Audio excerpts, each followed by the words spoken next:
นอดังกองพนมไพรเมืองทองเชิญพี่น้องเข้ามาห่วงลองร่วม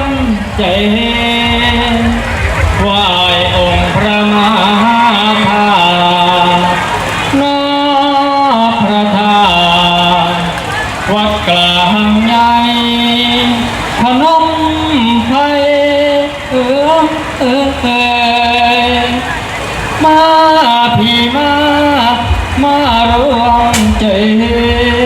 เฮ็ดบังไฟบูชา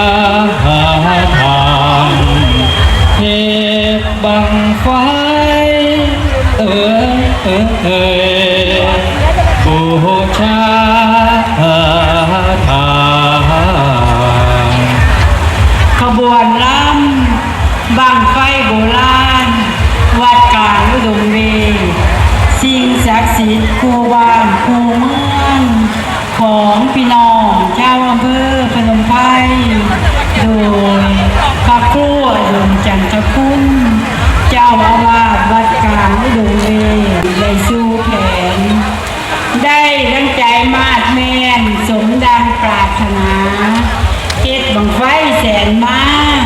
บูชาถวายท่านบ่มีแนวขวางกันแห่งศรัทธาอันยิ่งใ